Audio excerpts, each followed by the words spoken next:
Alright guys, so this has been about 5 years since I first posted the biostats videos, and when I actually made those videos I was just at the tail end of medical school and then getting into, and just found out that I was getting into residency.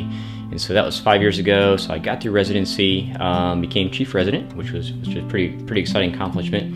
But throughout all this time, I've been, after I posted videos, and then some people would kind of look for the notes and stuff, and I'd always get questions about like, well, what can I do to get into residency? Any other advice with studying? So I thought I'd just kind of make this video kind of summarizing the kind of my journey through that and the things that I studied, and kind of some tips of how I got my residency interview, and then how I actually, took that one step further, got into residency, and so on. So to begin with, I am technically an IMG student. I went to one of the Caribbean universities, and it's arguably one of the least known and arguably one of the probably worst academic ones out there, in my opinion.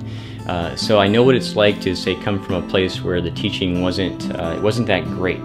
And actually, that's why I got into making the biostats videos, because eventually, once I got through step one, I went back to my school and I said, well, look, I can do a better job than what you guys are doing here. And so they gave me a chance at teaching, and then the rest is history. I had the opportunity to actually teach through residency at the college.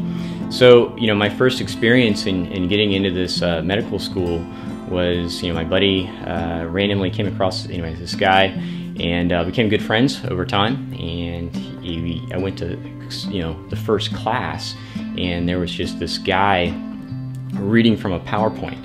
It was probably the most, he literally read every word, line for line, word for word, and it was probably like me and like 5 other people in the class, and I was texting him saying, hey man, where are you at? You told me to start this program. This is pretty weak. But anyways, that was pretty much how that school was run. So I knew I had to get through this, to be one of the few, say, IMG people to actually, at least from that school, to get into residency. I knew I had to do it on my own. And so here's kind of my tips of the trade, per se, as far as what to study, in my humble opinion. So with the biostats, I'd say the videos that we make here they'll get you through step 1, step 2, and even step 3. The only thing that we don't really cover are those drug ads, which are kind of hard. That's like an impossible thing to put on a video. But if you know the concepts that are talked about in the actual videos, and you can kind of apply those to the drug ads, and you'll do just fine. I think if you look through the comment section, you'll see the people that come back and actually comment later. They kind of validate that this is really all you need, and from my experience, I think we're just spot on as far as that. There's that one question that I made on that first video, and I tried to correct it in later, about that correlation coefficient with all the dots and whether they're close to the line or not. So just watch the later video on that one, and don't be so brutal on the comments on that first video. But anyways, the videos should be good enough for you on that. So that's biostats done. The other thing that I highly recommend is the Pathoma. Most everybody's familiar with Pathoma. He's the guy that does the, I heard the technical term of pathology, obviously. But, he's a great teacher. It's very informative. The videos are great. And as I was going through this, obviously one of the assessment pieces is the NBME, and I struggled through all that stuff, obviously. But it wasn't until I finally broke down, and my friend who was helping me study through this, Sabina, thank you, Sabina. She always said, hey, Pathoma is a really good resource, and I was like, look, I already got too much already. The step 1 books, it's like a Bible basically, and then I have all this U-roll questions. But I was like, I don't want to add something else to it. But without a doubt, obviously Pathoma is the key. And once I went through Pathoma, I finally passed one of my first NBMEs, which was, then obviously the confidence just built from there. So hands down, you got to get Pathoma. And then obviously the second thing you should do is get a Qbank. That's pretty much well known. Doesn't matter which one you use, just make sure you get one that's historically been used by multiple people. I used obviously UWorld. And just make sure that when you use a Qbank, that you don't, don't use the Qbank as your assessment piece. The Qbank is for knowledge. And so if you go through UWorld and you look at every question and just tell yourself, hey, I don't care if I get this right or wrong. I'm here to learn the concept behind this question, and it's just as much importance as knowing why the wrong answer choices are wrong versus that one being right. And I hear sometimes people will they'll say, well, look, I'm getting 60% on UWorld. Well, yeah, if it's your second time through, you're probably doing a lot better on that. So I don't use that as an assessment piece. It's all basically for knowledge. And set goals when you're doing UWorld. For myself, I would always say, look, I'm not going to sleep until I get through 50 questions. And if I didn't know one of the questions, or which is a lot of the time, that I would write that question down in a book, and I would just kind of keep going over it and over in my head. So I'd have my own little book of the questions I didn't know, and again, just use it as an assessment piece. And so I'd get through 50 questions a night, and just think about this. If you use it as an assessment piece and not so much as a oh, I gotta get this right, you're not gonna read this thing, and then pause for a minute and read the question again. You're gonna read it one time, click an answer, and then say, okay, do I understand why this answer choice goes with this question? Because think about that, if you're doing 50 questions a night, and you're going to spend an extra, minute and a half or 2 minutes just sitting there saying, well, it could be this, it could be that. I don't want to click it because it's going to mess up my numbers as far as my number right, number wrong. I mean, that's over. It's over an hour of your time just wasted because you want to have some false sense of security whether you get it right or not. So just focus on using it as an assessment piece, and that'll definitely pay off in the long run. Now, the third piece is going to be, I would say, use. A second ago we say UWorld. I would also use YouTube, because there's going to be concepts that you're not going to, if you came from a school that didn't have great teachers, is that there's going to be concepts that you don't understand. But I can assure you there's people on YouTube that if you can search through there with that, you can find someone who can explain something really simply, something you're going to recall and retain, and that's really what I used. There was always somebody on YouTube that can explain. I don't care whether it was, gosh, it's been 5 years now since I took step one, but there were so many ones that I'd always save them as my favorite and always kind of refer back to them. When it comes to like renal physiology, I remember there was some person out there that really helped. This is the BUN, it's not the BUN, creatinine ratio, all that kind of stuff. So use YouTube. So my three big study things were obviously, biostats video. That was my own ideas, because before I got into doing the medicine, I was a school teacher and taught high school math, and so I knew there was a better way to do it, and it seems like it's been pretty helpful.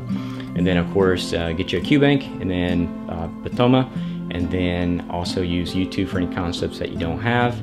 I used a little book for all the questions that I didn't know. I'd review that every night before I went to bed, did my 50 questions, and used it as an informational source, and not so much an assessment piece, because the assessment piece, I strongly recommend, is going to be your NBMEs, because those are the obviously real high correlation between the NBME and the STEP exams, and they're tough.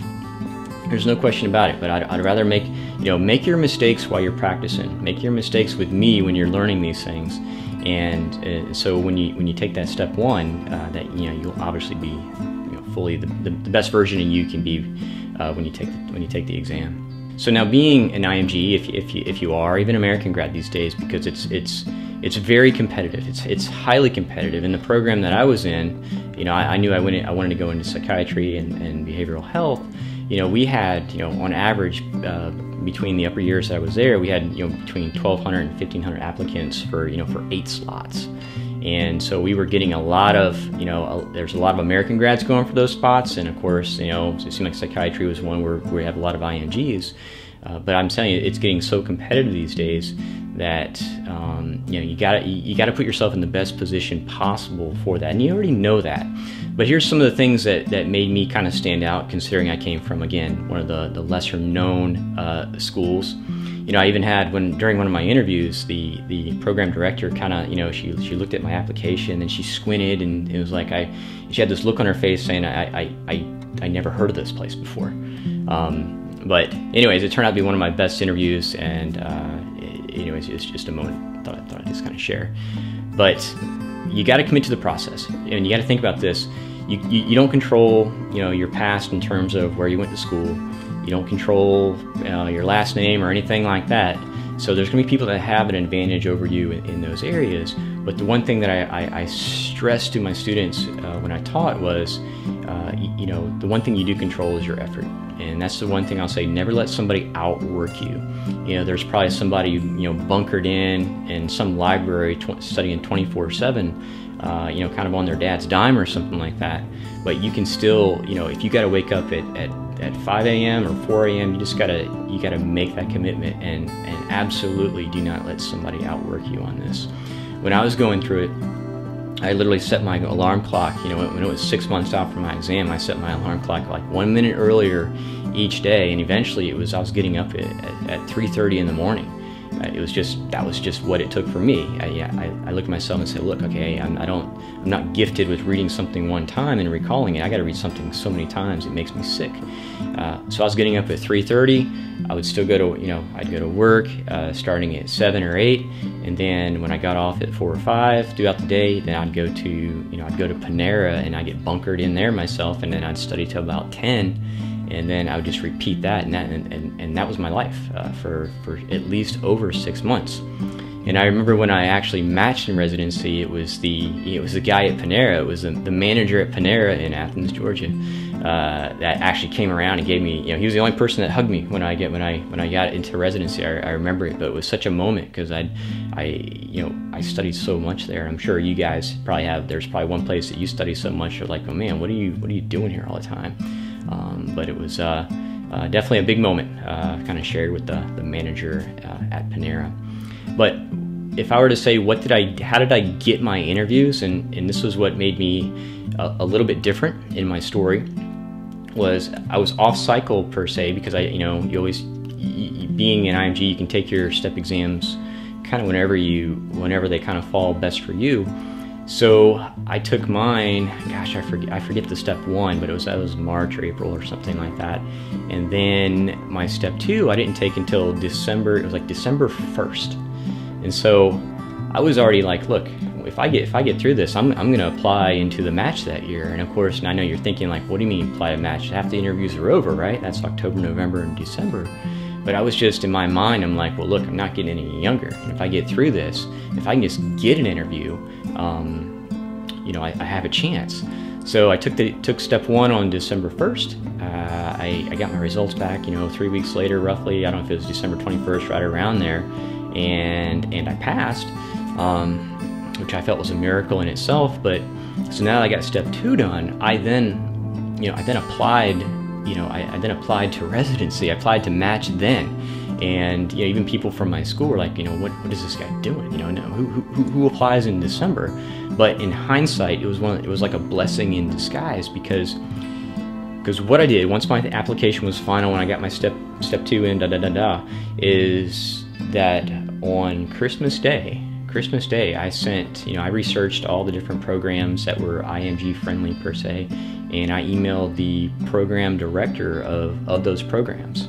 And I only applied to like 31 programs, which is, comparatively speaking, nothing. But to me, of course, it was like, oh my gosh, it's 31. That's a lot of places. But I hear stories of people applying to so many more. So anyways, Christmas Day, I emailed the program directors just saying, hey, my name is Randy Neal. I just got my step exams back, and then it was just a very, very concise email, and it was very like open, saying, you know, if you have a cancellation, you know, please consider me. And then I put a little picture in there. You know, it was almost like a glamour shot per se, but it was just a head thing, trying to get a face with it. I figured it wouldn't hurt if I did that. And also in there, I put a little piece. You know, I was like, you know, I'm very interested in your program because I put this. I said my fiance is from that area, and I would like the opportunity to interview. And now, honestly speaking, I wasn't dating anybody at the time, but in my mind, I figured, okay, well, if I go there for 4 years, I'll probably find somebody. So, you know, technically, my fiance is in that area, but I knew that they want, and take this to heart, is they want to. I don't speak for them. This is my own perception. They want to train somebody that they know will stay in the area. You know, it's like most of these states, you know, they're hoping that you'll come there, you'll train, and that you would stay. So they're going to be more likely to, you know, to interview and to accept people who are from that area. So you know you need a connection. So that was kind of like my all the way through even the in-person interviews. That was my connection to that area. So when I sent them to those 31 places across the eastern seaboard, that was one of my statements. So, but I did get feedback. I figured that, you know, these program directors are that same personality type that probably on Christmas Day, after they're done opening gifts at about 8 a.m., that they're probably checking their work emails. And sure enough, I got responses to that, and of course I got some interviews, which led me to, you know, to the next step in the process of getting the residency. So when I got to the interview process, I knew I had overcome the biggest hurdle, which was narrowing it down from 1,500 applicants down to, you know, over 80 overall, right? Because most programs will interview between, I'm guessing, I can only speak for mine, you know, roughly between 60 and 80 on average. That's all they can fit in. And so now I'm down to, okay, I have a chance, right? Because if I'm 80 and they're in 8 slots, okay, we really got it. It's better than 1,500. Now, how I look at what I did was, the only reason I got this interview is because the January interviews, most of the American grads have already interviewed so many times that they're now like, well, look, they don't want to pay to come to a place, or, you know, they're out of money or whatever it is. So people start backing out of their interviews in those January time slots. And I think when that opened up, that's where I kind of slid in. Now, if I would have had that mentality of applying like everybody else back in August, you know, my application would not have stood out. It would have been on the bottom of the stack, and just coming from an IMG place, or, you know, with step 1 scores that, you know, they're not gonna open up doors or anything, I would have never got any interviews. So me applying in December was really such a blessing in disguise. And if I were to listen to all those other people saying, don't do it, you know, I'd still be, you know, probably at Panera just sipping on a tea or something. So you know, doing that in December, I'm sure if you're watching this video, you'll probably be doing that. And I've been telling some friends to do that throughout the years, and it still kind of pays off. So, you know, give it a try if you don't have any interviews up to that point. So anyways, I got to the interview process. I knew it was kind of narrowed down. And when I looked around the room then, it's like, all right, you know, these guys that are there got nothing special over me. Now I'm just going to destroy the interview. And so I can tell you one of the things that they look for is, you know, it's not so much the academic piece at that point, is because you've already passed their criteria to be interviewed in the first place, you know. So they're not really looking to bust your chops on academics. It's more about, are you going to be a fit in their program? You know, can you work in a team? And, you know, are you going to be someone that's just going to be a complainer the whole time, or are you going to be someone that's going to get your notes done on time, and then, you know, kind of represent them well? So that's where I would take all your interview sessions, and especially with the program director or the assistant directors, is to reassure them, like, hey, I'm a person who gets notes done. I'm a person, you know, that, you know, of course, make it more interactive, that you work well in team. How do you handle stress? How do you handle conflict with others? And just take everything from a leadership perspective, because that's what they're looking for. They're not looking to babysit somebody for 3 or 4 years. They're looking to see, if I bring this person in, is it going to be a smooth transition, and are they going to help them make the program better? You know, one of the answers you can do for the leadership aspect is say, you know, in conflict, you know, like what I did, I say, look, if there's a conflict between 2 people, you gotta understand what motivates people. You know, sometimes people are motivated differently. Sometimes people you gotta kind of be real soft with. Sometimes you gotta be real firm. It's just understanding that you gotta be able to work with different types of people. And if I come to this program, that's exactly what I would bring with me. I also said that, you know, I was a little bit older when I went back, and so how you'd handle that one is, you know, and this is what and they liked my answer, is that I said that you know, some people go from, you know, high school to college, and college to medical school and all that kind of stuff straight through, not much life experience. So that person goes to medical school and says that, okay, I want to be a psychiatrist. I took it as, look, I have life experience, that I know with certainty this is what I want to do. So I knew I wanted to be a psychiatrist, so I knew I had to go to medical school. It's kind of like a little role reversal there, but it's, you know, it's kind of reassuring them, man. It's like, hey, this guy's locked in. He's just not shotgun approaching every different specialty out there, trying to apply to internal medicine, neurology, all that stuff. I knew what I wanted, and that's what they're looking for too. They're looking at your personal statement and your letters of recommendation to say, is this person really zeroed in on this specialty, or are they just trying to get a residency spot? So I'd say if you can do it, if you really know what you want, try to zero in, because I'm telling you, it makes a huge difference. Because when they're looking at those 1,500 applicants and you got it narrowed down, they want the person who really wants to be there, and then wants to stay as well. So if I were to add anything else, I'd say try to get step 3 out of the way, because if you're an IMG, despite what you may think, it's always considered you're an academic risk potentially with the step 3 not having been taken yet. So just to eliminate that even off the table is kind of plan ahead of time, saying that you want to get your step 3 done even before you interview, if you can. If it's possible, definitely do it. Is it a must? No. But does it make you look much stronger? Yes, because it eliminates that fear.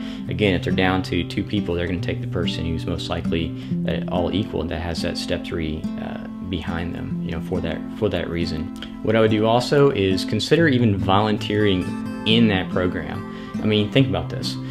Sometimes people I hear, they do research or they do that, and they get their name. It's one, they have all these research articles, but and to some, maybe some assistant director, if you're going for a community program, that means a lot. But what would be even stronger work is to volunteer, be a scribe, do something to where you can work with someone in that program. And even if you took a year off to do that, or 6 months off to be that volunteer in that hospital, is that they know you. They know the quality of work and the passion behind you. I mean, if I worked for someone who was going to volunteer time with me, knowing I would definitely go to bat for them, if I was in that position to help them. So, before you go off and say, consider, I'm just going to do research for a year and write and be, second fiddle on some article, is consider actually volunteering if you can, in that program. I think it would really make a huge difference as far as how they perceive you and stuff like that. One of the things that you can emphasize is that you like to teach. One of the things that I did before applying to medical school is as a school teacher. So during the interview process, I always told them that I enjoy teaching, and part of being a resident is teaching your junior residents and the students who are rotating through the hospital. So make sure that you relate to them that you feel very comfortable teaching, and that's obviously a way that you can also master the material. Another thing that I mentioned that I didn't know was really as powerful at the time, I was told later by residents, the senior residents and staff who were in the final rankings and stuff, was, when I was with the program director during the interview process, I even said to them that one day I want to be a program director, and that if I came here, little did they know that I'm like, inside I'm like begging, please take me. But I said, if I came here, what, is there an opportunity to learn how to be a program director? Is there an opportunity to move in that direction? And it came from a real genuine place, because that does interest me. But it really translated well during that process, and it made me really memorable. At one of the places I interviewed, they have it was like a rotating, there's like 20 people interviewing, and every 8 minutes this bell would ring and you'd rotate to the next spot. Ding, ding, ding, ding, ding, ding. Every 8 minutes, like clockwork. And then I finally rotated to the program director's spot, and we started talking, and then the bell rang, and then she said, hey, do you have anywhere you need to go? And I'm like, no ma'am, I do not. And so we stayed there talking longer, and everybody else, those other 19 people in the interview, were probably like, well, what the heck's going on? So I was like, all right, this is obviously doing really well on this interview. So it was a really exciting time. But I used all those those comments, those strategies, and they were really authentic. But it really paid off during the interview process. What I'd also mention is to stay positive. Stay off those message boards. Quit looking at those things, but there's so many negative people out there. I was so zeroed in that I had plan A, B, C, D, E of getting into residency. Emailing on Christmas Day, all those little things, that I was even to the point of, if it didn't work out that year, I would have looked and see who are the biggest donors at the hospital. I would have went to volunteer my time working for them. Anybody that would have had influence. I would have taken time off, been that volunteer in the hospital, just so they would know me. But you got to have that mindset going into this, especially if you're an IMG, because it's very difficult these days. Lots of people applying, but I can tell you the payoff, the reward is not, it's the satisfaction of doing this and helping people, but it's going to help you and your family for generations to come. And again, if I had one major take-home point at the end of all this is absolutely don't let anybody ever outwork you. At the end of the day, whether you succeed or fail, or if your perception of success or failure, but you need to let's lay it all out there. And if you say I need more time to study this, and wake up earlier, stay up later. But whatever you do, don't ever let anybody outwork you on anything through this entire process. I came from I was basically at a point where I was living out of my car, going to probably the worst school that was out there at the time. And I got into residency. I worked hard through all of it, a lot of work, and eventually became chief resident. Now I'm working in Florida and doing a job that I absolutely love. And it all started with that hard work component and some of the things that I talked about in this video. So I love teaching. I love helping the next guy in line. So as you're going through this and you learn things, if I missed anything, put it in the comment box. I'd love to hear it. It's nice to share things with people. And again, if you're helping the next guy in line, it's really only going to help you. I know you hear that a lot. It's kind of cliche, but it can really make a difference when you're helping others. So I hope this was helpful. I had a chance to, I actually started my own little thing. You'll see the tagline on this is it's like the Coastal MD Live. So not only I am working for a hospital system, but I'm also doing my own thing, and it's a lot of fun. Doing ADHD stuff. I'm doing coaching with relationships, and it's something that I absolutely enjoy. It's kind of what I was meant to do, and I'm sure you guys, by going through this whole process, again, you're moving toward what you feel you were actually meant to do in life, which is to become a physician. So don't ever lose hope on that dream. Keep working hard, and it'll pay off.